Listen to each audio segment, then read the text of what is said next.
नमस्कार। डीडी राजस्थान के प्रोग्राम अलबेलो राजस्थान में आप सभी का बहुत बहुत स्वागत है। शालू, कल ईद का चांद निकला और आज ईद की घोषणा हुई है और पूरे देश में रमजान के जो पवित्र माह है 30 दिन रोजे रखने के बाद पूरा देश ईद मना रहा है। बिल्कुल, जैसा कि हमारा प्रदेश अलबेला है वैसा ही हमारा देश अलबेला है और आज तीज ही नहीं बल्कि गणगौर की भी पूजा की जा रही है और आज गणगौर का जो पर्व है उसे भी हर्षोल्लास के साथ मनाया जा रहा है और कहीं ना कहीं हमारे जो देश की गंगा जमुनी तहजीब जो है उसका एक बहुत ही खूबसूरत उदाहरण है, बहुत ही खूबसूरत इसका एक पर्याय हमें देखने को मिलता है। और कल से हिंदू कैलेंडर के अनुसार नए वर्ष की शुरुआत हो चुकी है। विक्रम संवत 2082 शुरू हो चुका है और कल हमने गुड़ी पड़वा और अनेक प्रदेशों में जो दूसरे नामों से बुलाया जाता है, कहीं चेटी चंड बुलाते हैं, कहीं चैत्र नवरात्रि के नाम से इसे संबोधित किया जाता है और उसके साथ में नवरात्रों की शुरुआत हो चुकी है। 9 दिन तक हम सब लोग उपवास रखते हैं। उपवास का जीवन में बड़ा महत्व है। वो आपको सृजन का एक मौका देता है, यानी कि पुराने सेल्स जब डिमिनिश होते हैं, डाई होते हैं और नए सेल्स का सृजन होता है। तो कहीं ना कहीं प्रकृति अपना सृजन श्रृंगार कर रही है, वैसे ही हमारे अपने मन में, अपने जीवन में भी एक नया श्रृंगार और एक नए रस का संचार हो रहा होता है। तो शालू, अब शुरुआत की है। बिल्कुल, और कहीं ना कहीं इसे देखा जाए तो इसका एक वैज्ञानिक स्वरूप भी है क्योंकि मौसम में बदलाव आता है और जब हम व्रत उपवास करते हैं और पूजा पाठ करते हैं तो एक पॉजिटिव एनर्जी जो है हमारे अंदर क्रिएट होती है और साथ ही जो हमारा शरीर है स्वतः ही डिटॉक्स होता है। तो हम जो भी हमारी परंपराएं हैं जिनका निर्वहन करते हैं, चाहे जो भी त्यौहार मनाते हैं, उसमें कहीं ना कहीं एक वैज्ञानिक दृष्टिकोण भी होता है, वैज्ञानिक रूप भी होता है। और जैसा कि पुनीत आपने कहा कि नया दिन होता है, नए विचार होते हैं और अलबेलो राजस्थान की शुरुआत हम जब भी करते हैं एक नए विचार के साथ करते हैं।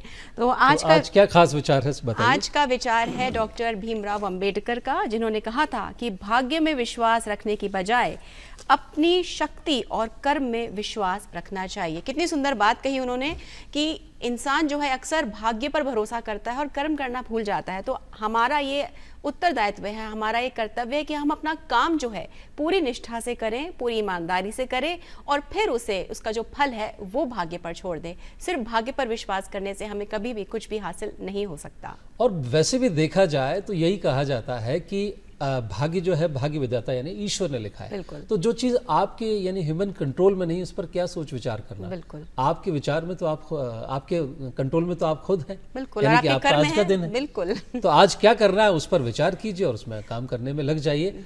हमारा आज और भविष्य कल पर टिका हुआ है, इसलिए हम इतिहास के पन्नों से वो कुछ चुन के लाते हैं जिन्होंने देश दुनिया की तस्वीर बदली। वर्ष 1990 में आज ही के दिन देश के संविधान निर्माता डॉक्टर भीमराव अंबेडकर को मरणोपरांत सर्वोच्च नागरिक सम्मान यानी कि भारत रत्न से सम्मानित करके देश और समाज के प्रति उनके अमूल्य योगदान को नमन किया गया था। बाबा साहब अंबेडकर ने भारत की आज़ादी की लड़ाई में सक्रिय रूप से हिस्सा लिया था और जीवन भर वो सामाजिक भेदभाव के खिलाफ लड़ते रहे। आज़ादी के बाद उनकी भूमिका और भी महत्वपूर्ण हो गई थी। आप और हम जिस खुली हवा में सांस ले रहे हैं, संविधान की हवा में जो सांस लेते हैं, उसका श्रेय भी उन्हीं को है।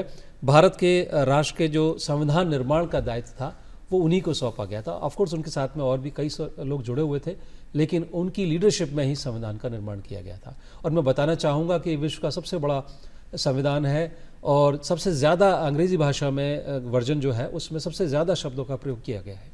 जी, आगे चलते हैं और बता दें आपको कि वर्ष 2024 में आज ही जो घोषणा है ये फरवरी में कर दी गई थी, लेकिन स्वास्थ्य कारणों के चलते उन्हें ही जो सम्मान है आज के दिन दिया गया था और राष्ट्रपति द्रौपदी मुर्मू स्वयं उनके घर गई थी और उन्हें सम्मानित किया था। यही सुंदरता है हमारे देश की और हमारे लोगों की कि जो प्रोटोकॉल्स में प्रिस्क्राइब्ड है, अगर परिस्थितियां ऐसी हैं तो प्रोटोकॉल्स में जो है चेंज करके और जो भी प्रैक्टिकली एग्जीक्यूटेबल है वो भी किया जा सकता है। बिल्कुल, यहाँ पुनीत एक छोटा सा करेक्शन, बिल्कुल उप पूर्व प्रधानमंत्री, क्षमा चाहेंगे, उप पूर्व प्रधानमंत्री हैं, उनकी हमने बात कही आपसे, उन्हें भारत रत्न से सम्मानित किया गया जी। और यहाँ जोड़ना चाहूँगा कि दूरदर्शन और आकाशवाणी को जो स्वायत्ता की जो बात रखी थी, संसद में सबसे पहले लालकृष्ण आडवाणी जी ने ही रखी थी जब वो INB मिनिस्टर हुआ करते थे। हालांकि वो राज्यसभा में उस बिल को उस वक्त में पारित नहीं किया गया था, लेकिन प्रसार भारती का कॉन्सेप्ट देने का श्रेय लालकृष्ण आडवाणी जी को जाता है। वो भारत के गृह मंत्री भी रहे और लोकसभा में अनेक अनेक उन्होंने काम किए, नवाचार किए। उनका जो पॉलिटिकल कंट्रीब्यूशन है देश के लिए वो बहुत बिल्कुल अतुल्य है। महत्वपूर्ण है। और वो क्योंकि वो वरिष्ठ एक राजनीतिज्ञ बन गए, तो उनकी जो सीख थी, उनका जो अनुभव था, आज भी शायद आज की अगर हम बात करें, आज की राजनीति की बात करें, तो उसे महत्वपूर्ण समझा जाता है। उनकी जो कार्यशैली थी, जिस तरह की उनकी सोच थी, जिस तरह से उनका राजनीति करने का तरीका था, वो आज भी उतना ही महत्वपूर्ण है और आज के परिप्रेक्ष्य में उतना ही लाभदायक भी है। और कम्युनिकेशन की हम बात करेंगे, क्योंकि हम टेलीविज़न पर बैठे हैं, कम्युनिकेट ही कर रहे हैं, लेकिन इसकी शुरुआत पब्लिक के लिए एक दूसरे फॉर्म में जब पोस्टल सर्विसेज हुआ करती थी, उस वक्त की मैं बात करूंगा। 1774 में आज ही के दिन भारत में पहली डाक सेवा की शुरुआत हुई थी। वॉरेन हेस्टिंग्स, जो कि अंग्रेज राजनीतिक थे और वॉइसरॉय थे, भारत के प्रथम वॉइसरॉय कहा जाता है, उन्होंने, और रॉबर्ट क्लाइव को ये श्रेय जाता है कि उन्होंने भारत में ब्रिटिश साम्राज्य की नींव रखी थी। उन्होंने ईस्ट इंडिया कंपनी के लिए सबसे पहले डाक विभाग को जो शुरुआत हुई थी वो जनता के लिए खोलने का श्रेय वॉरेन हेस्टिंग्स को जाता है। और उसे कलकत्ता जनरल पोस्ट ऑफिस का नाम दिया गया था, क्योंकि उस वक्त ईस्ट इंडिया कंपनी का ऑफिस कलकत्ता में हुआ करता था। उससे पहले केवल और केवल ईस्ट इंडिया कंपनी के वाणिज्यिक हितों की पूर्ति के लिए ही पोस्ट ऑफिस हुआ करते थे। और अगर इंडियन पोस्टल सर्विसेज की हम बात करें, 1 अक्टूबर 1854 को भारतीय डाक विभाग की शुरुआत की गई थी। जी, आपने कलकत्ता की बात की, तो कलकत्ता में ये तो एक बहुत बड़ा एक दिन था, लेकिन कलकत्ता का नाम सुनते ही हमें एक जो नाम दिमाग में आता है वो होता है ट्राम सर्विसेज की। जब हम बात करते हैं तो कलकत्ता का एक पूरा दृश्य हमारी आंखों के आगे दौड़ जाता है। सबसे पहले कलकत्ता में शुरू हुई थी, बिल्कुल और फिर बॉम्बे में शुरू हुआ। बिल्कुल। तो वर्ष 1964 में आज ही के दिन मुंबई में बिजली से चलने वाली ट्राम को बंद कर दिया गया था, और ब्रिटिश काल में 1874 में मुंबई में ट्राम सेवा शुरू की गई थी। तब 6 से 8 घोड़े इसको खींचते थे, और 1907 में पहली बार बिजली के जरिए ट्राम सेवा की शुरुआत की गई थी। बाद में मुंबई की भीड़भाड़ को देखते हुए 1964 में ट्राम सेवा को बंद कर दिया गया था। लेकिन अगर हम कलकत्ता की बात करें तो आज भी it is like a heritage. Kolkata की जो शहर है वहाँ पर आज भी लाइफलाइन की तरह है, आज भी लोग इसका भरपूर इस्तेमाल करते हैं। जगह के लिए इसको इस्तेमाल किया जाता है, क्योंकि ट्रैफिक सड़क पर ज़्यादा है, लेकिन हेरिटेज वैल्यू के लिए, टूरिज्म की दृष्टि से उसे आज भी, और मुझे लगता है विश्व में पूरे केवल 2 ही जगह ऐसी हैं जहाँ पर अभी भी ट्राम सेवा संचालित की जाती है, और कलकत्ता उसमें दूसरे नंबर पर आता है। और 1870 में आज ही के दिन अमेरिका में पहली बार किसी अश्वेत नागरिक ने मतदान किया था। ये एक माइलस्टोन था। अश्वेतों के समान अधिकारों के संघर्ष में ये स्टेप एक मील का पत्थर साबित हुआ। बिल्कुल। अब आगे चलते हैं। आपको बता दें कि वर्ष 1865 में आज ही के दिन भारत की प्रथम महिला डॉक्टर आनंदी गोपाल जोशी का जन्म हुआ था। और ये बहुत बड़ी बात है, बहुत बड़ी उपलब्धि है कि जिस दौर में पढ़ना लिखना मुश्किल था, आज़ादी से पहले का ये दौर था, उस दौर में महाराष्ट्र में जन्मी आनंदी जोशी विदेश गई थी और वेस्टर्न मेडिसिन में 1886 में इन्होंने डिग्री हासिल की थी। और ये बहुत बड़ी बात है, ना सिर्फ देश के लिए, पूरे विश्व के लिए, कि उस दौर में जहाँ पर बालिका शिक्षा को लेकर के बहुत सारी धारणाएं थी, उस ज़माने में उस टैबू को तोड़ करके, उस रेजिस्टेंस को तोड़ करके आप विदेश गई थी और आपने वेस्टर्न मेडिसिन में जो है डिग्री हासिल की थी। जो करने वाले हैं वो किसी भी दौर में करके दिखाई देते हैं। बिल्कुल। और बाहरी परिस्थितियों को दोष नहीं देते। उन्होंने सोचा कि मुझे पढ़ना है, देश में नहीं है सुविधा तो विदेश में है, मैं जेंडर मेरा क्या है, इससे कोई फर्क नहीं पड़ता है। So it's all about your state of mind. और इसीलिए हमारे आदिकाल से देख रहे हैं, जिन सृजनकर्ताओं ने जो कुछ रचा है वो पहले भी रचा है, और जिन्हें रचना है वो आज भी रच देते हैं, और जो नहीं रचना, जिन्हें करना है कुछ, वो आलस्य के जीवन जीते हैं। लेकिन पुनीत, यहाँ पर हम उनके जो परिवार है उनको भी उतना ही श्रेय देंगे, क्योंकि उनके परिवार में जो महिलाएं रही होंगी, जो पुरुष रहे होंगे, जिन्होंने एक साथ आकर उनके इस फैसले को सपोर्ट किया होगा, उन्हें भी हमारा कोटि कोटि शत शत नमन है, क्योंकि उन्होंने एक ऐसा उदाहरण प्रस्तुत किया है जिसके बारे में हम आज में इतने सैकड़ों वर्षों बाद में हम बात कर रहे हैं और गर्व महसूस कर रहे हैं। बिल्कुल। तो जिन भी परिवारों में अगर इस तरह का कोई डिस्क्रिमिनेशन का भाव है कि गर्ल चाइल्ड है इसलिए इसे कमतर आंका जाए, कम सुविधाएं मुहैया कराई जाए, तो ऐसा करना भावनात्मक दृष्टि से भी, कानून की दृष्टि से भी अनुचित होगा। भरपूर आपको सपोर्ट करना चाहिए। और अब तो भारतवर्ष में भरपूर सुविधाएं अवेलेबल हैं। इनफैक्ट गर्ल कोटे का रिजर्वेशन भी भारत सरकार ने कुछ वर्ष पूर्व शुरू किया था, तो उसे अवेल करना चाहिए। खास तौर से ग्रामीण भारत के जो दर्शक हैं उनसे मैं अनुरोध करूंगा कि आपको चिंता की बात नहीं है, बहुत सारी स्कॉलरशिप्स भी अवेलेबल है, और स्पेशल रिजर्वेशन है, स्पेशल कोटा है, सुपर न्यूमरेरी कोटा, यानी कि जो सैंक्शन सीट होती है उससे ऊपर सीट्स हैं, तो उसमें कम कंपटीशन की संभावना होती है। और ऐसे में संभावना होती है कि आपको उच्च शिक्षा के लिए अच्छे संस्थानों में प्रवेश मिल सकता है। आगे बढ़ते हैं। 1504 में आज ही के दिन सिखों के दूसरे गुरु अंगद देव जी का जन्म हुआ था। 10 गुरु हैं, उनमें से दूसरे नंबर पर उनका नाम आता है। और अंगद देव उनका नाम कैसे पड़ा, बड़ी रोचक बात है। गुरु नानक के संत गुरु नानक के वो अनुयायी थे और उन्होंने कहा आप मेरे अंग जैसे हैं, इसलिए उस अंग से अंगद देव उनका नाम पड़ा। बड़े ही सृजनात्मक उनका व्यक्तित्व था। उन्होंने गुरु नानक देव द्वारा पंजाबी लिपि के वर्णों में कुछ फेरबदल करके गुरुमुखी लिपि का निर्माण किया, इसलिए उन्हें गुरुमुखी लिपि का आविष्कारक माना जाता है। उन्होंने बच्चों की शिक्षा के में विशेष रुचि ली, विद्यालय और कई साहित्य केंद्रों की स्थापना की। मल अखाड़ा की शुरुआत भी उन्होंने ही की और गुरु नानक साहब की जीवनी भी उन्होंने ही लिखी। गुरु नानक साहब द्वारा चलाई गई गुरु का लंगर, जिसमें हम प्रसाद चखने जाते हैं, बड़ा स्वादिष्ट होता है और पूरी दुनिया में वो ओपन किचन सिस्टम है जहाँ कोई भी धर्म का कोई भी व्यक्ति irrespective of caste, creed, gender and economic background जा करके उस प्रसाद को चख सकता है, भोजन कर सकता है। वो उसको सशक्त बनाने का श्रेय भी गुरु अंगद देव को ही जाता है। जी, और आगे चलते हैं। आपको बता दें कि वर्ष 1727 में आज ही के दिन दुनिया के महान भौतिक शास्त्रियों में शुमार सर आइजैक न्यूटन का 84 वर्ष की आयु में लंदन में निधन हुआ था। उन्होंने गुरुत्वाकर्षण का नियम और गति के सिद्धांत की खोज की थी। वे एक महान गणितज्ञ, भौतिक विज्ञान और ज्योतिष एवं दार्शनिक भी थे। और अब बात करते हैं आज के दिन की। आज वर्ल्ड बैकअप डे है, यानी कि आपकी इलेक्ट्रॉनिक डिवाइसेस में जो भी डेटा है वो ख़राब हो सकता है या वायरस के ज़रिए उसमें कुछ त्रुटियां आ सकती हैं या मॉलवेयर्स के ज़रिए या साइबर अटैक के ज़रिए उसमें कुछ संशोधन या उसे डिलीट किया जा सकता है। तो ऐसे में इसकी अवेयरनेस को मनाने के लिए वर्ल्ड बैकअप डे मनाया जाता है कि आप जो भी अपनी इलेक्ट्रॉनिक डिवाइसेस है उनके डेटा का बैकअप ज़रूर लेते रहें। और आज अब बात करते हैं हमारे मेहमान से। हमारे साथ जुड़ चुके हैं श्री राधेश्याम शर्मा जी। आप निदेशक हैं मौसम केंद्र जयपुर के, आप एक साइंटिस्ट हैं। आपका बहुत बहुत स्वागत है राधेश्याम शर्मा जी। धन्यवाद। शुरुआत करते हैं शालू मौसम की। तो मौसम के बारे में कहा जाता है कि मौसम हमारे जीवन का एक इंटीग्रल पार्ट है। आज हम जो भी कुछ कपड़े पहनते हैं, जो भी खान पान करते हैं, वो उसकी शुरुआत मौसम से ही होती है। भारत सरकार ने या पूरी दुनिया में मौसम केंद्र बने हुए हैं। क्या इसके ऑब्जेक्टिव हैं, क्यों इसकी स्थापना की गई और इसके फंक्शंस किस तरह से होते हैं? देखिए, मौसम एक ऐसा घटक है जो समाज की सभी कैटेगरी के लोगों को, उनके जीवन को प्रभावित करता है। और आप देखेंगे कि सबसे ज़्यादा जो प्रभावित करता है वो कृषि एक हमारे देश की मुख्य अर्थव्यवस्था में आता है। और किसान जो वर्ग है उनको सबसे ज़्यादा मौसम की मार झेलनी पड़ती है। इसके अलावा जो आम जन हैं और इसके अलावा जो आपदा जनित मौसमी घटनाएं भी हम सदियों से देखते आ रहे हैं कि ऐसे भयंकर तूफान किसी ज़माने में आते थे जिसमें कोई सूचना नहीं होती थी और हज़ारों की संख्या में जो है वो जान माल का नुकसान होता था।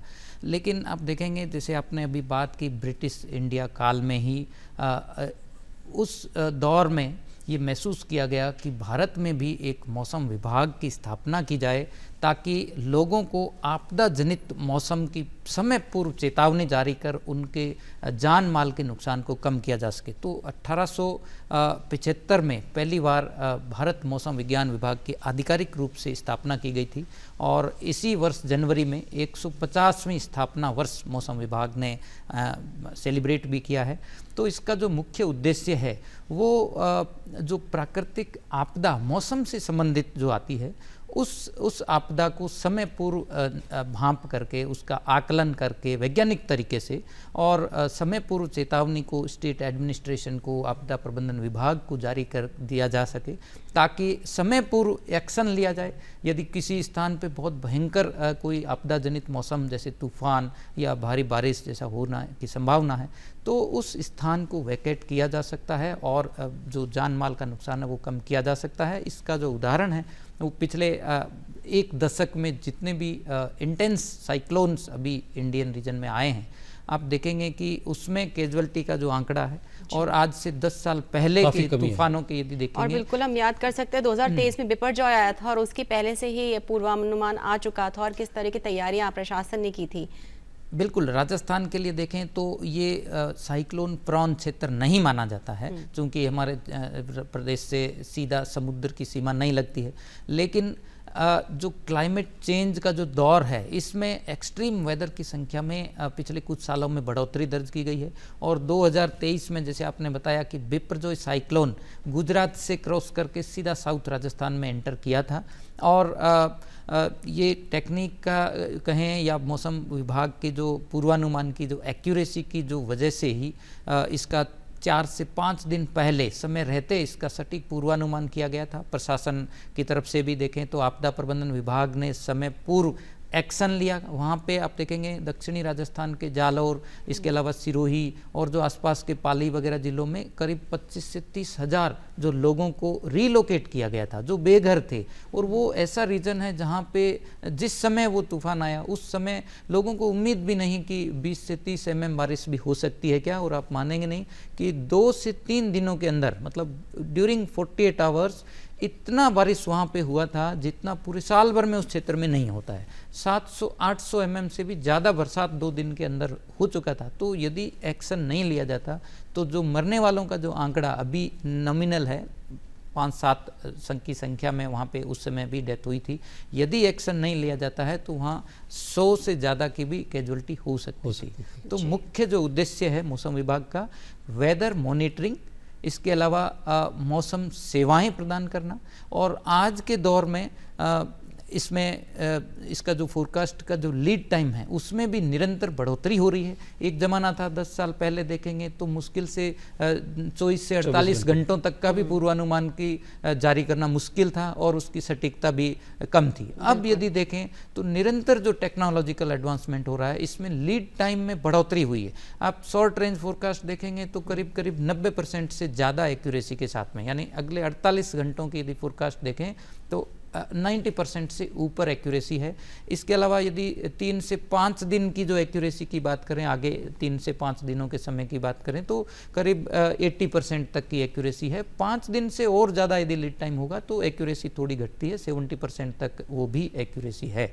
तो फिलहाल पिछले 1 दशक में जो एडवांसमेंट मौसम विभाग ने अपने टेक्नोलॉजिकली एप्लीकेशन से किया है उसका नतीजा है कि जो एडवर्स वेदर, चाहे वो साइक्लोन है, चाहे भारी बारिश है, चाहे हीट वेव की बात करें, तो सभी आपदा जनित मौसमी घटनाओं को लेकर के जो एक्यूरेसी बढ़ोतरी हुई है, इसकी वजह से आप देखेंगे कि जान माल का नुकसान में काफ़ी कमी रिपोर्ट हुई है। जी, एक दौर था जो हम अंतर्राष्ट्रीय फोरकास्ट पर ज़्यादा रिलाय करते थे कि ख़ास तौर से अमेरिका की हम बात करें, वहाँ से जो फोरकास्ट प्रेडिक्शंस होते थे हम उसे रेफरेंस पॉइंट मानते थे।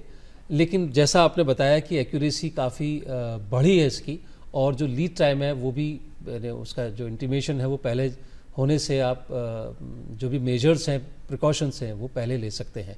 क्या ऐसा भी सिचुएशन आई है कि भारत ने कोई दूसरे देश के लिए फोरकास्ट की हो? बिल्कुल, देखिए यदि हम थोड़ा सा पिछले 2-3 दशक पहले की बात करें तो जैसे जैसे कंप्यूटर का विकास हुआ दुनिया भर में, वैसे वैसे ही मौसम पूर्वानुमान का सटीकता, एक्यूरेसी और लीड टाइम में बढ़ोतरी हुई है। तो ये बात ठीक है कि किसी समय यूएसए जैसे देशों पर भी निर्भरता थी। आज से 25 साल पहले देखें तो सैटेलाइट से एक पिक्चर फैक्स के द्वारा, टेलीप्रिंट के द्वारा आती थी, वो भी दिन में एक पिक्चर मिलती थी। और आज यदि देखें तो हमारे स्वयं की, भारत की वर्तमान में 3 मेट्रोलॉजिकल सैटेलाइट स्वयं की है, जो न केवल भारत को बल्कि पूरे, यूँ कह सकते हैं कि इसका जो एरियल कवरेज है वो 1/3 ऑफ अर्थ है। मतलब हमारी जो सैटेलाइट है इनसेट 3D है, वो 1/3 पूरे अर्थ के भाग को, तो इसमें आपका हिंद महासागर के आसपास के लगने वाले जितने भी देश हैं, इसके अलावा इक्वेटर से दक्षिण में भी काफ़ी एरिया जो है वो हमारे सैटेलाइट के द्वारा भी कैप्चर हो रहा है। और जहाँ तक आपने बात की कि दूसरे देशों को मौसम की, तो विश्व मौसम संगठन द्वारा cyclone prediction, cyclone forecast services के लिए रीजनल स्पेशलाइज्ड सेंटर्स बनाए हुए हैं। इसमें नई दिल्ली जो है वो भी एक स्पेशलाइज्ड सेंटर है जो मौसम विभाग के अंतर्गत आता है, और इसकी जिम्मेदारी है कि जो हिंद महासागर से लगने वाले जितने भी देश हैं, चाहे वो वेस्ट में अरब सागर की बात करें, सऊदी अरब है, चाहे पाकिस्तान है, इधर बांग्लादेश, बंगाल की खाड़ी से लगने वाले जितने भी देश हैं, श्रीलंका, म्यांमार, तो जितने भी नियर बाई जो नेबरिंग कंट्रीज है, इन सब में साइक्लोन वार्निंग की जो रेस्पॉन्सिबिलिटी है वो WMO ने भारत मौसम विज्ञान विभाग को दी है। और आपने देखा होगा कि पिछले एक दशक में यदि देखें तो एक से बढ़कर एक इंटेंसिटी के चक्रवाती तूफान आए हैं और उनका एक्यूरेसी जो लेवल है वो इंटरनेशनल लेवल पे कहीं कम नहीं है। और आप यदि आंकड़ा यदि देखें कैजुअलिटीज़ का तो 0 के लेवल, मैं कहूँगा सिंगल डिजिट कैजुअलिटीज़ पिछले एक दशक में साइक्लोन की वजह से रही है। तो ये हमारा एक बड़ा अचीवमेंट है। और इसका जो फोरकास्ट का एक्यूरेसी है वो आपने देखा 2 साल पहले जो साइक्लोन आया था उसका UN के द्वारा भी अप्रिसिएशन मिला था। जी बिल्कुल। हम ये देखते हैं कि ये जो आपका मौसम विभाग है, ये साइक्लोन्स के साथ साथ में बाकी जो सेवाएं हैं वहाँ पर किस तरह से लाभदायक होता है, क्योंकि अक्सर ऐसा देखा जाता है कि मौसम के हिसाब से हमारा जो यातायात है वो प्रभावित होता है, इस तरह की वार्निंग्स आती है। बिल्कुल, खासतौर से हवाई यातायात की जब हम बात करते हैं, किस तरह से जो है एक भूमिका निभाता है? देखिए, आम जनता को या यूँ कहें कि आपदा जनित मौसम सेवाएं तो प्रदान करना है ही है इसका मुख्य उद्देश्य। इसके अलावा सेक्टर स्पेसिफिक वेदर सर्विसेज का अभी डिमांड है। और मैं कहूँगा कि इसमें सबसे जो इम्पोर्टेंट है वो एविएशन सेक्टर है, यानी यातायात विमानन के सेक्टर में क्षेत्र में भी मौसम सेवाएं बहुत महत्वपूर्ण रोल प्ले करती है। और भारत में जितने सिविल एयरपोर्ट्स हैं, जितने भी सिविल एयरपोर्ट्स है, एयरफोर्स को छोड़ के उन सभी एयरपोर्ट्स पर भारत मौसम विज्ञान विभाग द्वारा राउंड द क्लॉक 24 घंटे सर्विसेज प्रोवाइड करवाई जाती है। और जो विमानन सेवाएं हैं इसकी महत्वपूर्ण, आप यदि देखेंगे इसके इम्पोर्टेंस जो है वो इतनी है कि इसमें मतलब किसी तरह की एरर या जो यूँ कह सकते हैं कि विदाउट एरर कोई टॉलरेंस नहीं है। आपको हाई एक्यूरेसी के साथ में वेदर सर्विस देनी है। तो आप यदि देखेंगे तो सबसे ज़्यादा जो विमान को प्रभावित करने वाला, जब एक प्लेन जब एयर में होता है तो उस समय सबसे ज़्यादा खतरा जो है उसको वेदर से हो सकता है। तो यूँ कह सकते हैं कि on the air, on the way और बिफोर लैंडिंग पायलट को ग्राउंड से कंटिन्यूस वेदर इंफॉर्मेशन मिलती रहती है, उसके लिए कंपलसरी है। इवन आपको शायद पता नहीं होगा कि एक पायलट को यदि टेक ऑफ करना है तो उसके लिए ये मैंडेटरी है कि वो भारत मौसम विज्ञान विभाग से पूरा वेदर का ब्रीफिंग लेकर के, यानी वेदर क्लियरेंस लेने के बाद ही वो टेक ऑफ कर सकता है। और आफ्टर टेक ऑफ यदि उसको लैंडिंग भी करना है तो वेदर क्लियरेंस होने पर ही वो सेफ लैंडिंग कर सकता है। इसके लिए हमारे मौसम विभाग का जो कार्यालय है वो 24 घंटे कार्यरत रहता है। हमारे ड्यूटी ऑफिसर्स निरंतर ATC के संपर्क में रहते हैं और 24 घंटा जो है वो real time weather observation, current observation और फोरकास्ट, आगे का फोरकास्ट भी ATC के द्वारा जो है वो पायलट को पहुंचाते हैं। और सेफ लैंडिंग, सेफ एविएशन में IMD मौसम विभाग मेजर रोल प्ले वर्तमान में कर रहा है। कितने ही लोग आपके और हमारे जीवन के कंफर्ट के लिए, सुरक्षा के लिए काम कर रहे हैं, उनमें से एक मौसम विभाग है। उससे पहले मुझे आज ऐसा पता नहीं था कि इतनी कुछ बातें जो है मौसम विभाग द्वारा एग्जीक्यूट की जाती हैं और जो एसेंशियल है न केवल सरफेसी तौर पर बल्कि सतही तौर पर, बल्कि बहुत गूढ़ता के साथ में है, डिसीजन मेकिंग में बड़ा बिल्कुल। मैं इसका एक उदाहरण दूंगा कि आपने देखा होगा कि एयरपोर्ट पे कौन से एंड से विमान लैंड करेगा ये निर्धारित किया जाता है कि उस समय विंड कंडीशन क्या है। विंड यदि ईस्ट टू वेस्ट आ रही है तो ये देखा जाता है कि जिस डायरेक्शन से प्लेन लैंड करेगा उस समय विंड अपोजिट डायरेक्शन में होनी चाहिए। सेम ऐसे ही टेक ऑफ करने का भी कौन सा डायरेक्शन चूज करना है, it depends upon wind condition. इसके अलावा विजिबिलिटी सबसे बड़ा पैरामीटर है। पायलट को एक लिमिट, एक पर्टिकुलर लिमिट तक दिखाई देना चाहिए तभी वो लैंडिंग कर सकता है। इसके अलावा मतलब हर एक मौसम का पैरामीटर है। इसके अलावा आप यदि प्रेशर देखेंगे तो एल्टीट्यूड के लिए पायलट का जो ग्राउंड से कितना हाइट है, इसके लिए ग्राउंड जो हमारा प्रेशर, एटमॉस्फेरिक प्रेशर दिया जाता है, उसका पायलट के लिए बहुत बड़ा रोल प्ले करता है। इसके अलावा टेम्परेचर कंडीशंस, आपने देखा होगा कि जब विंटर में टेम्परेचर्स कम रहते हैं तो प्लेन को थ्रस्ट जो है वो इजी मिलता है, यानी कि उसकी जो लोडिंग कैपेसिटी है वो ज़्यादा होती है। लेकिन समर सीजन में जब टेम्परेचर कंडीशन हाई रहती है तो प्लेन इतना ज़्यादा लोड लेके वो नहीं जा सकता है, तो कंपैरेटिवली उसको लोड जो है वो कम करना पड़ता है। इसके अलावा अपर लेवल में जब फ्लाइट जब मूव करती है, जब वो 10-12 किलोमीटर हाइट पे जब चल रही है, तो उसमें जो जेट स्ट्रीम में एक्चुअली चलती है, हमारे इस रीजन में वेस्टर्ली जेट स्ट्रीम में विमान जो है वो फ्लाई करता है, तो उसमें भी ये देखा गया है कि जब वेस्ट टू ईस्ट यदि मूव होगा तो उसको strong very high jet stream के सामने फ्लो करना पड़ेगा, तो उसका जो ट्रैवलिंग टाइम है वो ज़्यादा लगेगा और उसमें जो फ्यूल का कंजप्शन है वो भी ज़्यादा होगा। बट यही लौटते हुए यदि जब जाएगा plane west to east direction में, तो उसको जो ट्रॉपिकल जेट है वो हवाएं उसको फ्लो को सपोर्ट करेगी, पुश करेगी, तो उस केस में उसको ट्रेवलिंग टाइम भी कम लगेगा और उसको फ्यूल जो कंजप्शन है वो भी कम रहेगा। और दूसरा जो गस्टी विंड्स, थंडरस्टॉर्म, लाइटनिंग जो है वो मेजर कैजुअलिटी, मेजर कह सकते हैं थ्रेट है, एक वेदर है जिसका सबसे ज़्यादा इम्पैक्ट हो सकता है। तो उसके लिए ऑन बोर्ड आप देखेंगे कि आपको पता हो तो पायलट के सामने ऑन बोर्ड भी एक रडार रहता है, उसको भी आने वाले आगे 100-200 किलोमीटर के डिस्टेंस में यदि ऑन द वे यदि कोई इस टाइप का क्लाउड दिखता है तो उसके लिए भी ये प्रोटोकॉल है कि वो उस क्लाउड से अंदर एंटर ना करें, 50 किलोमीटर दूरी से कम निकले।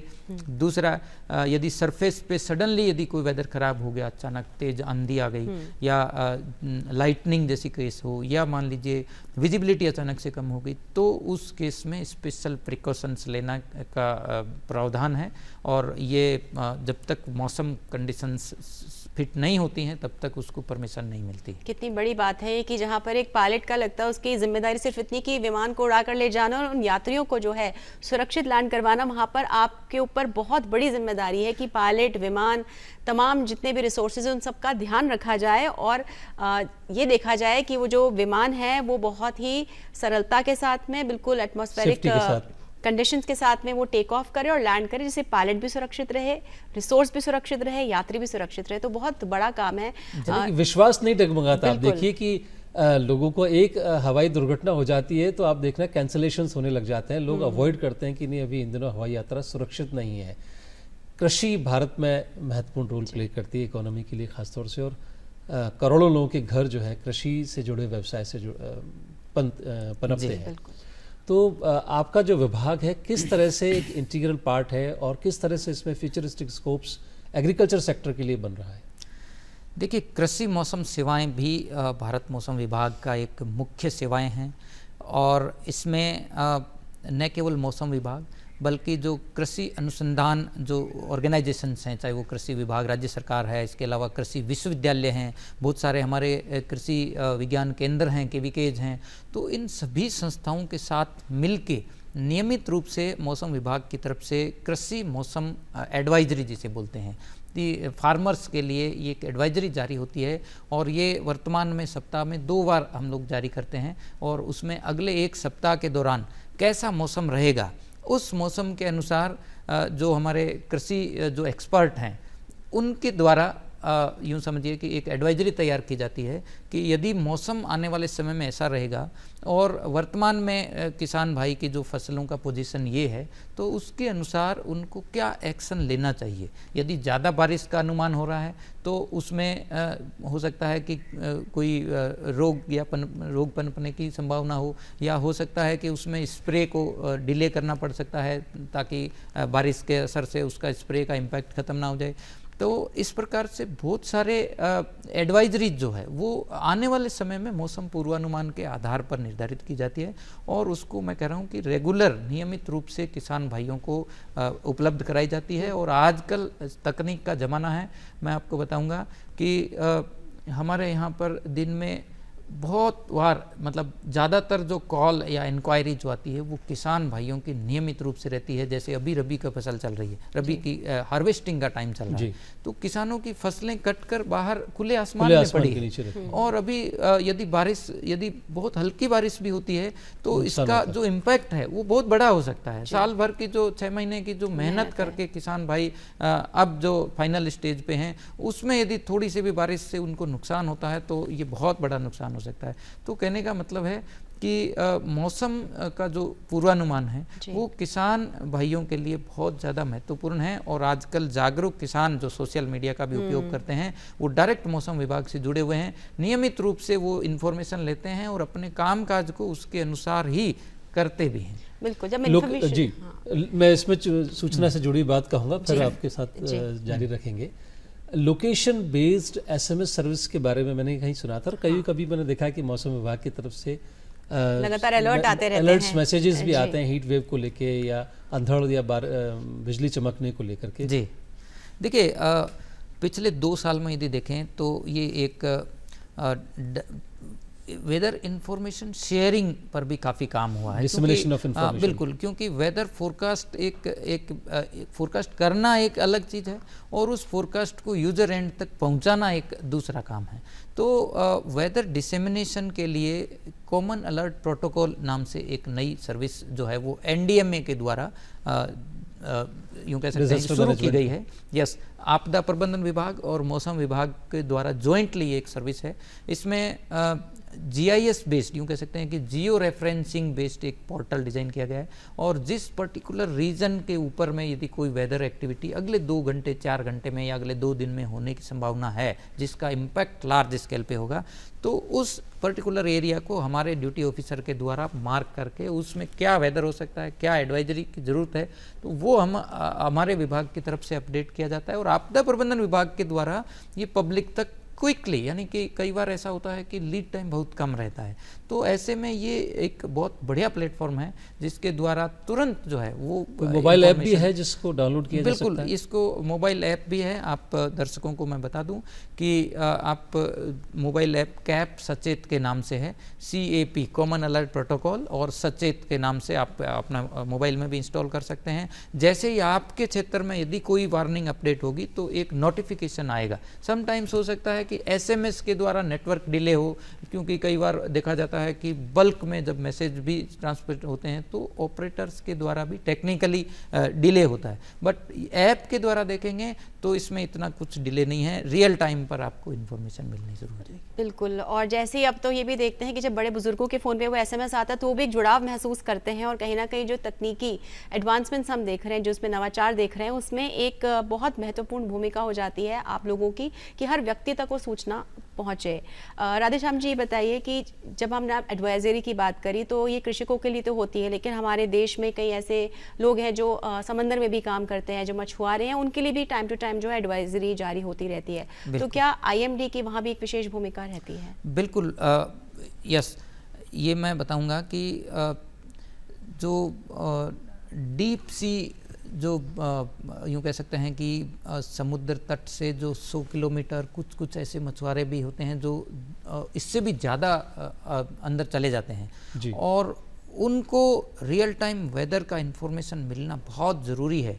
क्योंकि कोई भी टाइप का यदि इंटेंस सिस्टम डेवलप हो जाए यदि समुद्र एरिया में, और स्ट्रॉन्ग विंड्स भी यदि रहती है, तो भी उसका इम्पैक्ट जो है वो एडवर्सली हो सकता है। तो ऐसे में स्पेशल मरीन सर्विसेज भी हमारे मौसम विभाग की तरफ से दी जाती है।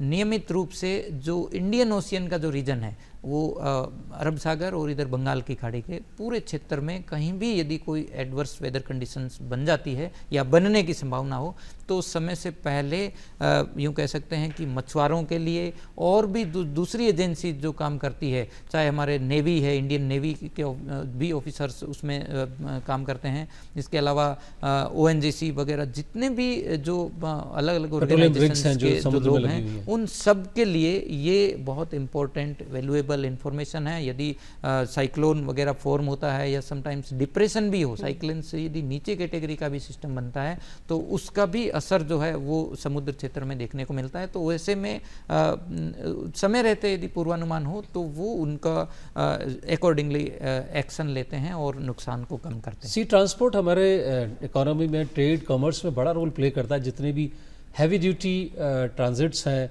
मशीनरीज हैं, कंटेनर्स हैं, उनका मार्ग समुद्र के जरिए ही है। इसलिए ऐसे में ये आपका विभाग जो जानकारी प्रदान करता है वो बहुत महत्वपूर्ण हो जाता है। डायरेक्टली और इनडायरेक्टली आम जन को तो प्रभावित कर ही रहा है, लेकिन इकोनॉमी को भी बड़ा इम्पैक्ट इससे होता है। जी। आगे की तरफ बढ़ना चाहेंगे कि एक्यूरेसी लेवल की आपने बात कही, तकनीकी में क्या परिवर्तन किए गए कि जिसके कारण जो एक्यूरेसी लेवल हमारा इतना बड़ा है और अंतर्राष्ट्रीय मानकों के अनुरूप आया है? बिल्कुल, ये बहुत अच्छा क्वेश्चन आपने किया है पुनीत जी। देखिए, मौसम पूर्वानुमान जो है वो एक तो मैं बता दूं कि सबसे पहले प्योरली साइंटिफिक वेदर फोरकास्टिंग होती है। दुनिया भर में जितने टाइप की प्रेडिक्शन होते हैं, चाहे वो इकोनॉमिक प्रेडिक्शन हो, चाहे पॉलिटिकल प्रेडिक्शन हो, आपने देखा होगा कि वहाँ पर बहुत ज़्यादा साइंटिफिक मेथड नहीं होता है। कुछ डाटा बेस्ड हो सकता है, स्टैटिस्टिकल हो सकता है, लेकिन वेदर एंड क्लाइमेट का जो फोरकास्ट है ये प्योरली साइंटिफिक बेस्ड है। और इसमें यदि मैं कहूँ कि किसी स्थान का मौसम कैसा रहेगा, ये बताने के लिए आज का वर्तमान एटमॉस्फेयर की कंडीशन कैसी है ये जानना बहुत ज़रूरी है एज ए वेदर फोरकास्टर। तो कहने का मतलब है कि हम टेक्निकली ऐसा बोलते हैं कि weather forecast is a initial value problem. Initial value problem मतलब आज यहाँ की क्या कंडीशंस हैं, उसी के बेस पे मैं मैथमेटिकली कैलकुलेशन करके ये बता सकता हूँ कि future state of the atmosphere कैसा होगा। तो इसमें सबसे बड़ा इंपॉर्टेंट रोल प्ले होता है जो ऑब्जर्वेशनल नेटवर्क है हमारा। इसमें रडार है, इसमें हमारा सैटेलाइट्स हैं, इसमें हमारे ऑटोमेटिक वेदर स्टेशंस हैं, इसमें हमारे जो अलग अलग स्टेशंस पर काम करने वाले जो ऑब्जर्वेटरीज है, इन सब का जो जिसकी वजह से रियल टाइम वेदर को मॉनिटर करना है। और दूसरा जो मेजर काम होता है वो सुपर कंप्यूटर्स की हेल्प से न्यूमेरिकल वेदर प्रेडिक्शन का रहता है। तो लगातार रिसर्च एंड टेक्नोलॉजी की वजह से नए नए मॉडल डेवलप किए जा रहे हैं। इसमें रीजनल स्केल पे और यूँ कह सकते हैं कि ग्लोबल स्केल पर भी डिफरेंट मॉडल्स का, जैसे मैंने बताया कि नया इजाद किए जा रहे हैं। इनकी हेल्प से फ्यूचर स्टेट मतलब कि अगले 2 दिन का वेदर कैसा होगा, 5 दिन के लिए देखें तो क्या कंडीशंस होगी, और 10 इवन अब तो देखेंगे तो 1 मंथ स्केल पर भी फोरकास्ट अवेलेबल है। तो मैं कहूँगा कि टेक्नोलॉजिकली एडवांसमेंट के कारण ही वेदर फोरकास्ट की एक्यूरेसी जो है वो। और ये सारी तकनीकी हमने खुद डेवलप की है या बाहर से आई है? देखिए, बहुत सारी चीज़ें ऐसी हैं वो जॉइंटली डेवलप होती है। बहुत सी चीज़ें ऐसी, जैसे न्यूमेरिकल वेदर प्रेडिक्शन की बात करें तो बहुत सारे ऐसे मॉडल्स हैं जो एक सिंगल एजेंसी या सिंगल ऑर्गेनाइजेशन नहीं डेवलप कर सकता। इसमें मल्टी एजेंसी एक्सपर्ट्स का भी इन्वॉल्वमेंट होता है। और जहाँ तक हमारे सैटेलाइट्स की बात है, हमारे इंडियन सैटेलाइट्स अपने हैं। रडार्स की देखें तो वर्तमान में बहुत बढ़िया वेल डेवलप्ड इंडियन हमारा रडार का सेटअप है। और इसमें आने वाले समय में मिशन मौसम के तहत जो एरिया छूटे हुए हैं वो भी आने वाले समय में बहुत जल्दी कवर हो जाएंगे। तो मैक्सिमम जो है वो हमारा अपना है, इंडिजीनियस है, लेकिन कुछ इंस्ट्रूमेंट्स, कुछ हो सकता है मॉडल्स जो है वो हमने बाहर से भी अडॉप्ट किए। फिर भी भारत की आत्मनिर्भरता में ये बड़ी पहल है और जानकर बड़ी खुशी हो रही है कि हमने इतने इवॉल्व हो गए, एक्यूरेसी लेवल और लीड टाइम हमारा बेटर हो गया है, और जिसके कारण आम जन या पूरा ट्रेड, कॉमर्स, ट्रांजिट, ट्रांसपोर्ट सब कुछ बेटरमेंट के लिए हम आ रहे हैं। जो पहले कहते थे कि quality of life is better in American countries और यूरोपियन कंट्रीज़, तो ऐसी बात अब वो जो गैप बड़ा था वो काफ़ी कम हो गया। और हम रोज़मर्रा में जब भी कभी भी जैसे अखबार सुबह खोलते हैं और हम देखते हैं आज का भविष्य, आज का राशिफल, उसकी बजाय आज का मौसम भी अगर जानना शुरू करेंगे तो आज क्या काम करना है, ट्रांजिट करनी है नहीं करनी है, क्या सावधानी अब हमको लेनी है, और हमारे आसपास के जो लोग हैं उनको भी हम वो इन्फॉर्मेशन पहुंचा सकते हैं। शालू, आप कुछ बिल्कुल। बात करना चाहेंगे? आप ये जो हम विषय पे आज बात कर रहे हैं वाकई बहुत रोचक भी, और यहाँ पर जो सवाल मेरे मन में आया है कि मौसम विभाग में जो युवा वर्ग हमारा कार्यक्रम देख रहे हैं वो किस तरह से जुड़ सकते हैं, क्योंकि वैज्ञानिक दृष्टिकोण है, इसमें साइंस इन्वॉल्व है और बहुत अलग अलग प्रकार की है। इसमें जैसा आपने बताया हम ऐप डेवलप करते हैं, हम फॉर्मूला डेवलप करते हैं, मॉडल्स डेवलप करते हैं, तो किस तरह से मौसम विभाग के साथ में कोई भी इंजीनियर है या कोई भी जो बच्चा छात्र पढ़ाई कर रहा है वो किस तरह से जुड़ सकता है? बिल्कुल, बहुत ही महत्वपूर्ण प्रश्न आपने किया है। देखिए, मौसम विभाग जो है वो पृथ्वी विज्ञान मंत्रालय के अंतर्गत आता है और इसमें 2 टाइप से रिक्रूटमेंट होते हैं। एक ग्रुप बी कैटेगरी में टेक्निकी अधिकारियों के रूप में, और दूसरा जो ग्रुप ए जो साइंटिस्ट कैटेगरी में भी एंट्री जो है वो होती है। तो ज़्यादा जो वैकेंसीज रहती है, आप देखेंगे कि साइंटिफिक असिस्टेंट लेवल पर एसएससी के द्वारा, स्टाफ सिलेक्शन कमीशन के द्वारा इसमें भर्ती का समय समय पर प्रोविज़न रहता है। और इसमें वो स्टूडेंट्स एलिजिबल होते हैं जो साइंस से ग्रेजुएट हों, खासकर फिजिक्स और मैथमेटिक्स बैकग्राउंड से। इसके अलावा इंजीनियरिंग बैकग्राउंड से भी कई ऐसे ब्रांचेज हैं जो इस पोस्ट के लिए एलिजिबल होते हैं। तो जो तकनीकी जो हमारे अधिकारी हैं, जो ग्राउंड लेवल पर रियल टाइम वेदर मॉनिटरिंग और उनको ऑब्जर्वेशंस का मेन कार्य देखा जाता है, तो ये एसएससी के द्वारा एंट्री होती है। इसके अलावा ग्रुप ए में जैसे मैंने बताया, तो साइंटिस्ट कैडर में भी मिनिस्ट्री ऑफ अर्थ साइंस के द्वारा डायरेक्ट रिक्रूटमेंट भी होता है। इसके अलावा यूपीएससी के द्वारा भी साइंटिस्ट का स्पेशल रिक्रूटमेंट ड्राइव होता है, जिसको मेट्रोलॉजिस्ट ग्रेड 2 बोलते थे, और अभी इसका जो है वो साइंटिस्ट बी के नाम से रिक्रूटमेंट समय समय पर होता है। तो इन दोनों ही तरीके से एंट्री की जा सकती है। साइंटिस्ट लेवल में यदि देखेंगे तो आपका बैकग्राउंड जो है वो फिजिक्स बैकग्राउंड हो सकता है, एटमॉस्फेरिक साइंस वाले इसमें एलिजिबल होते हैं, और इसमें चूँकि इंस्ट्रूमेंट्स का भी हमारे विभाग में काफ़ी रोल होता है, तो इलेक्ट्रॉनिक्स इंजीनियरिंग बैकग्राउंड से, डाटा प्रोसेसिंग, इसके अलावा जो न्यूमेरिकल वेदर प्रेडिक्शंस हैं, तो इन सभी सेक्टर्स में भी कंप्यूटर बैकग्राउंड वाले भी इस डिपार्टमेंट से बहुत अच्छे से जुड़ सकते हैं और अपना योगदान जो है वो डिपार्टमेंट को दे सकते हैं। जी। शालू, आपने बहुत इम्पोर्टेंट क्वेश्चन पूछा और मेरे मन में बहुत देर से चल रही थी कि ये विषय कम लोगों को पता है और करियर की क्या इसमें संभावनाएं आती हैं।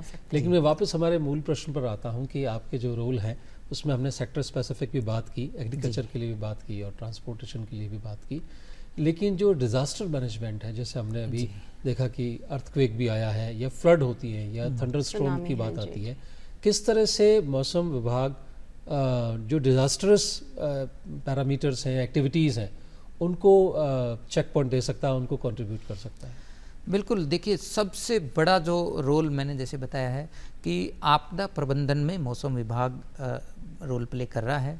इसमें जितने भी आपदाकारी मौसम हैं, चाहे पिछले साल की बात करें, जो जिस प्रकार से राजस्थान में हीट वेव का एक दौर पूरे विश्व में जोड़ना चाहेंगे कि पूरी दुनिया में वर्ष 2024 सबसे ज़्यादा गर्म वर्ष रहा है और अभी भी उस गर्मी की चुभन अभी तो महसूस होने लगी है। मार्च खत्म हुआ है और वो चुभने लगी है। चुभती गर्मी जो है पता नहीं आगे अभी क्या होने वाला है, उस पर विस्तार से जानना चाहेंगे। बिल्कुल, तो देखिए, जो आपदा प्रबंधन के लिए सबसे ज़्यादा महत्वपूर्ण होता है कि सही समय पर सही एक्यूरेसी के साथ यदि वेदर फोरकास्ट की इन्फॉर्मेशन मिलती है तो आपदा प्रबंधन विभाग जो है वो उस पर्टिकुलर क्षेत्र में समय रहते एक्शन ले सकता है और बचाव राहत कर सकता है।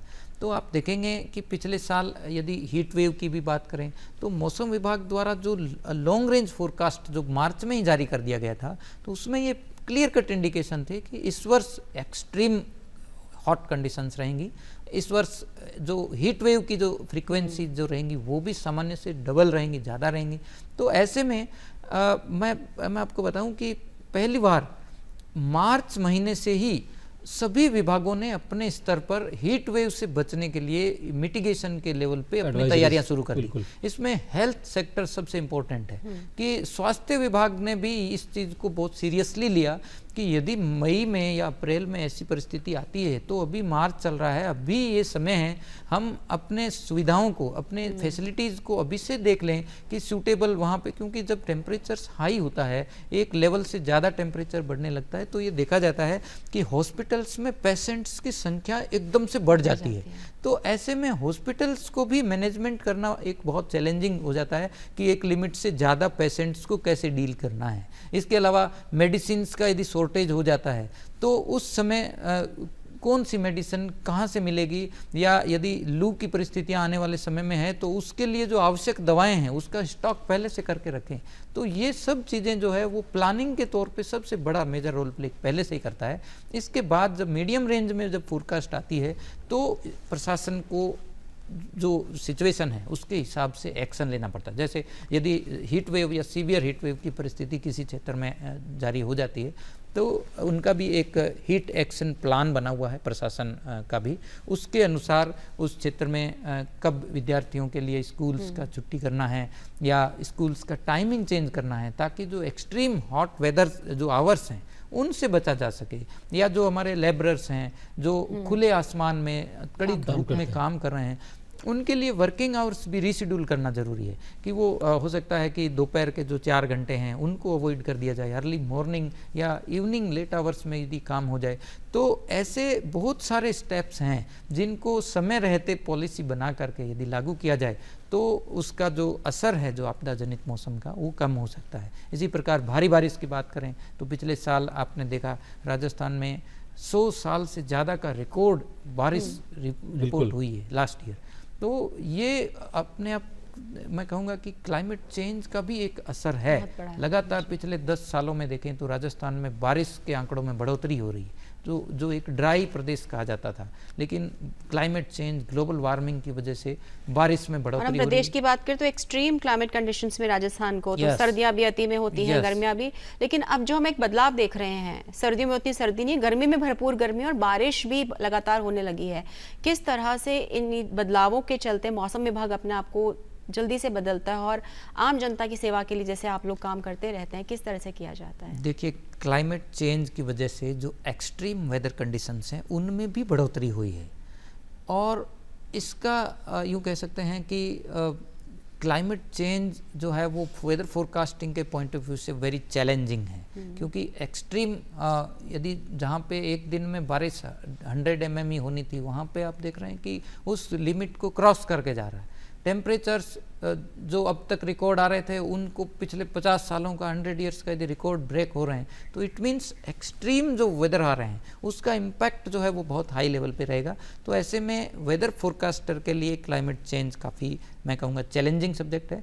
और जो सबसे बड़ी बात है कि जिस प्रकार से मैंने आपको बताया कि टेक्नोलॉजिकली हमारा एडवांसमेंट हो रहा है, नए नए मॉडल्स का डेवलपमेंट हो रहा है, सुपर कंप्यूटर्स की हेल्प से वेदर फोरकास्ट किया जा रहा है। तो आज से 2 साल पहले हमारे पास थंडरस्टॉर्म, लाइटनिंग का पूर्वानुमान नहीं था। इसके अलावा गस्टी विंड्स का पूर्वानुमान नहीं था कि यदि थंडर डेवलप होगा तो कितने स्ट्रॉन्ग विंड्स आ सकती हैं। तो अभी पिछले 2-3 सालों में ये नए मॉडल्स भी कहेंगे, थंडरस्टॉर्म मॉडल भी डेवलप हुए हैं, तो इसमें ये भी नई जानकारी जो है बादल फटने के कारण पहाड़ों में काफ़ी विपदाएं पिछले वर्षों में देखने को मिली हैं। क्या उसके लिए भी कोई फोरकास्ट मॉडल अवेलेबल है? देखिए, क्लाउड बर्स्ट जो है वो भी एक बहुत ही लोकलाइज्ड फिनोमेना है, जनरली माउंटेन एरियाज में होता है।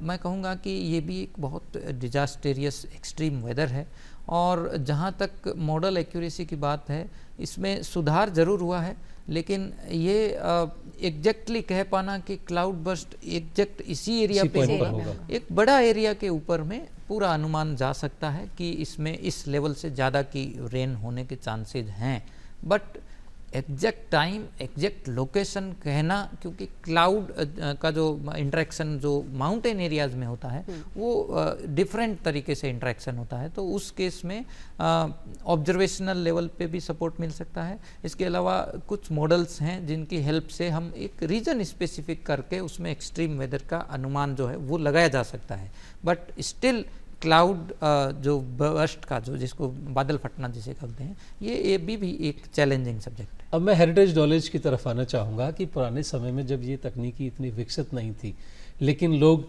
रेत को उड़ा करके और बारिश का अनुमान लगाते थे, या किसी पक्षी के मिट्टी में स्नान करने से या अटखेली करने से कह देते थे कि बारिश होगी या कब होगी। तो वो जो मेथड्स थे जो कि एम्पेरिकली सोसाइटी ने डेवलप किए, वो क्या आज भी प्रासंगिक हैं? देखिए, मैं आपको बताऊंगा कि ये बात सही है कि परंपरागत तरीके से कुछ लोग आज भी मौसम का अंदाज़ा लगाते हैं, और आज से 100 साल 50 साल पहले जब इतना पूर्वानुमान और मौसम सर्विस नहीं थी, तो पहले भी किसी तरीके से अंदाजे लगाए जाते थे। हालांकि मौसम विभाग की तरफ से जो भी पूर्वानुमान जारी होते हैं वो पूरी तरह से साइंटिफिकली उसी आधार पे दिए जा रहे हैं। लेकिन मैं ये ज़रूर कहूँगा कि हो सकता है कि हमारा परंपरागत तरीका भी बेहतर हो, खराब नहीं है। ज़रूरत इस बात की है कि जो परंपरागत तरीके हैं उनको और जो साइंटिफिक मेथड है, इन दोनों का एक स्टडी किया जाए, एक एनालिसिस किया जाए कि इन दोनों में क्या कोरिलेशन है, दोनों में कहाँ तक सटीकता हर चीज़ है, वैज्ञानिक ही है, क्योंकि हर चीज़ के पीछे कहीं ना कहीं साइंटिफिक लॉजिक है। तो हो सकता है कि हमारा परंपरागत नॉलेज भी बेहतर हो, लेकिन इसके लिए अभी कोई ऐसा रिसर्च या स्टडी मेरे नॉलेज में नहीं है जो इन दोनों को एक दूसरे को सपोर्ट करे। लेकिन मुझे लगता है कि इस विषय में एक रिसर्च की आवश्यकता है। तो जो लोग पीएचडी कर रहे हैं, मास्टर्स लेवल पे अपना काम कर रहे हैं, या जो लोग अपनी सर्विसेज में भी हैं, उनके लिए आपने इस प्रोग्राम के माध्यम से बड़ा एक इंटरेस्टिंग टॉपिक दिया है कि amalgamation of technology and conventional knowledge या wisdom in the field of weather forecast. और मुझे लगता है कि जैसे ज्योतिषीय गणना के आधार पर भी हम करते, तो उसमें एस्ट्रोलॉजिकल एस्ट्रो साइंस का भी एक डायमेंशन उसमें एड्रेस किया जा सकता है, जिससे कि आप कुछ बात जोड़ना चाहेंगे? मैं जोड़ना चाहूँगा कि अभी मई में एक 9 तपा का पीरियड होता है ज्योतिषी के पॉइंट ऑफ व्यू से, और 9 तपा से 1 महीना पहले हमारे पास में इंफॉर्मेशन आती है। मतलब सभी लोग ये जानना चाहते हैं कि 9 तपा में वेदर कैसा रहेगा, क्योंकि उधर से पूर्वानुमान मिल जाता है कि इस बार 9 तपा में तो भयंकर गर्मी रहेगी। तो हमारा जो साइंटिफिक फोरकास्ट है उसके हिसाब से कैसा रहेगा, तो ठीक है, ज़्यादातर समय 9 तपा मई के महीने में आता है। उस समय हमारा यहाँ एक्सट्रीम हॉट जो स्पेल है वो चालू रहता है, तो नो डाउट कि वो एक एक्सट्रीम हॉट पीरियड ही है।